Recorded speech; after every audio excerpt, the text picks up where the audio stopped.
Assalamualaikum warahmatullahi wabarakatuh. Berjumpa lagi dengan saya untuk membahas materi teori bilangan.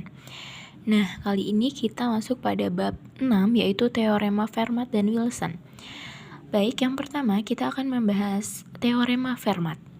Perhatikan barisan bilangan kelipatan 4 berikut.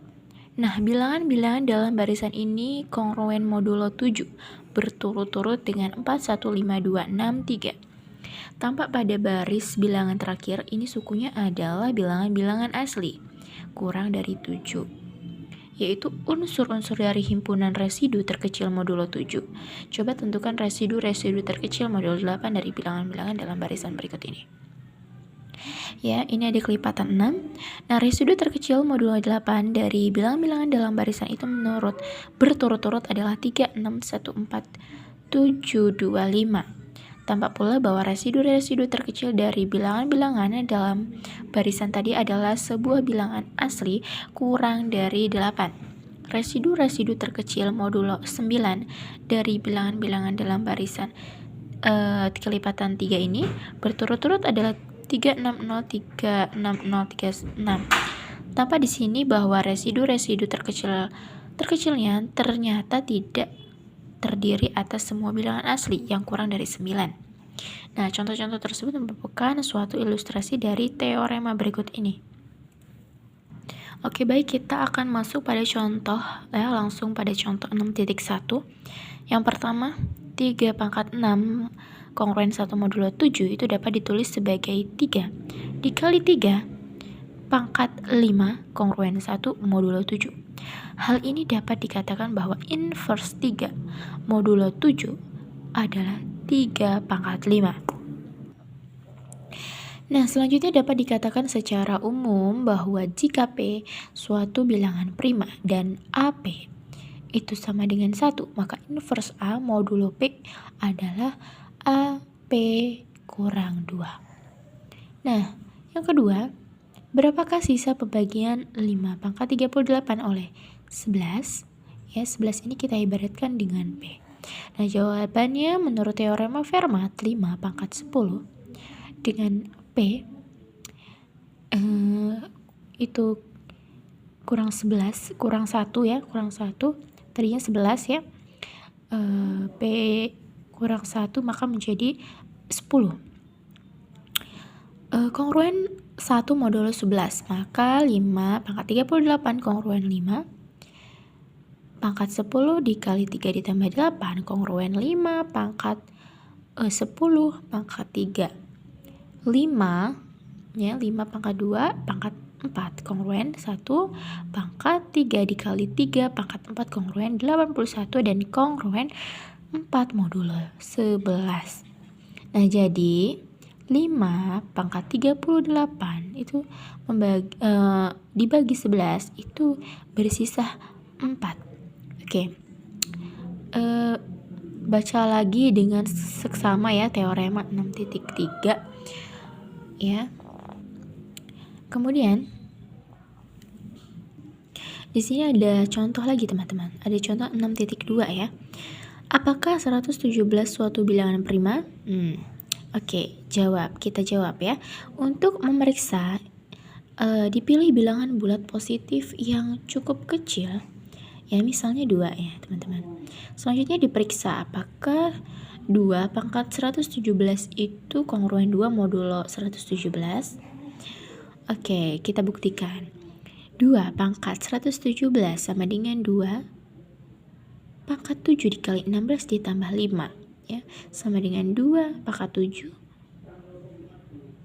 pangkat 16 dikali 2 pangkat 5. Oke, 2 pangkat 7 itu sama dengan 128 kongruen 11 modulo 117. Maka 2 pangkat 117 itu kongruen 11 pangkat 16 kali 2 pangkat 5 modulo 117 ya. Kongruen 121 pangkat 8 dikali 2 pangkat 5 modulo 117 kemudian 4 pangkat 8 dikali 2 pangkat 5 modulo 117. Kemudian kongruen 2 pangkat 21 modulo 117 Kemudian kongruen 2 pangkat 7 pangkat 3 modulo 117. Dan kongruen 11 pangkat 3 modulo 117. Kongruen 121 dikali 11 modulo 117. Kongruen 4 kali 11 modulo 117. Dan kongruen 44 modulo 117. Sehingga diperoleh ya bahwa 2 pangkat 117 itu kongruen dengan 44 dan tidak kongruen dengan 2 modulo 117. Hal ini berarti bahwa 117 itu adalah bilangan komposit dan kenyataan bahwa 117 itu sama dengan 19 dikali 9 ya. Berarti 117 itu bukan bilangan prima ya teman-teman, itu merupakan bilangan komposit. Oke, di sini ada contoh 6.3. Tanpa menggunakan teorema Fermat, tunjukkan bahwa 3 pangkat 16 kongruen 1 modulo 17. Jawab. Oke. 3 pangkat 3 kongruen 27 kongruen 10 modulo 17 ya.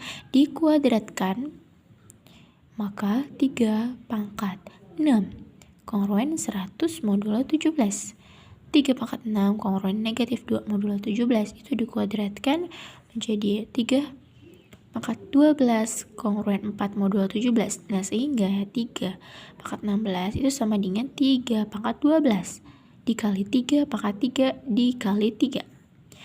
Nah, maka kongruen 4 dikali 10 dikali 3 modulo 17. Kongruen 120 modulo 17.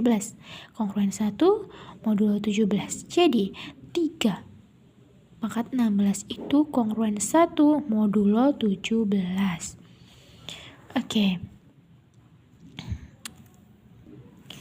Perhatikan kembali teorema Fermat di atas ya teman-teman. Perlu ditekankan di sini bahwa konvers dari teorema tersebut itu tidak benar, sehingga jika Ln kurang 1 kongruen 1 modulo N untuk suatu bilangan bulat A, maka N tidak perlu suatu bilangan prima.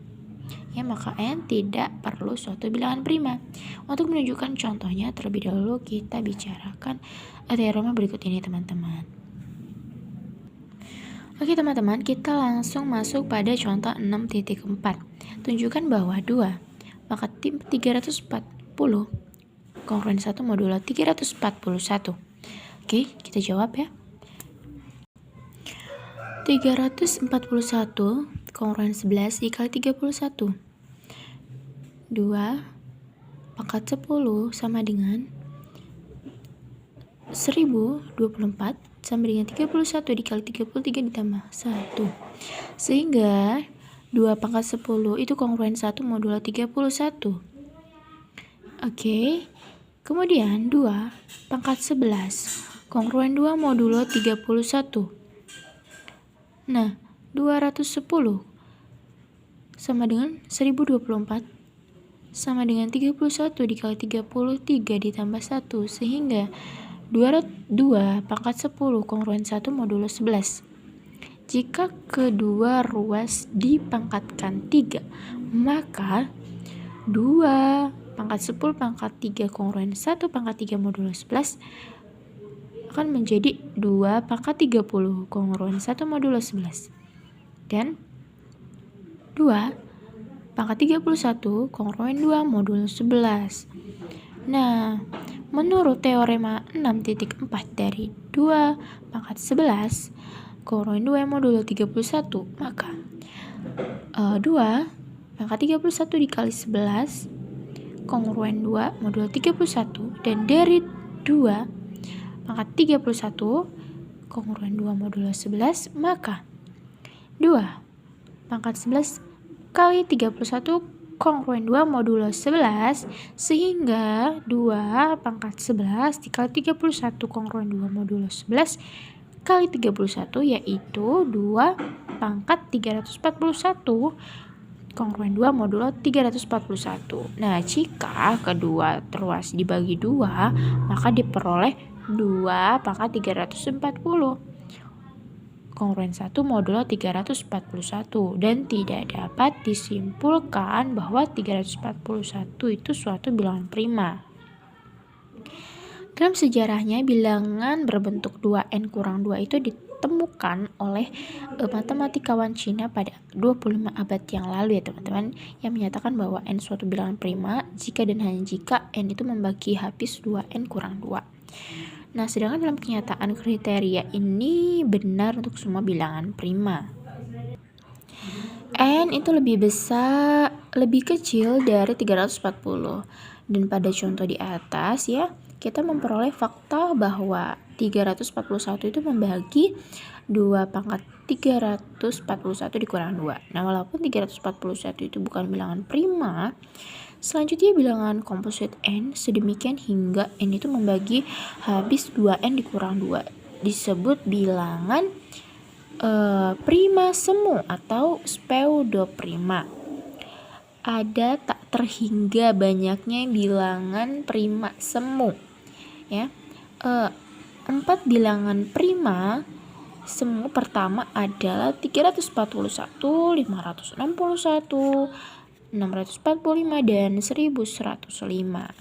Oke teman-teman, itulah tadi pembahasan mengenai teorema Fermat ya. Oke, baik, segitulah penjelasan materi teorema Fermat. Sampai berjumpa lagi pada pembahasan materi selanjutnya. Assalamualaikum warahmatullahi wabarakatuh.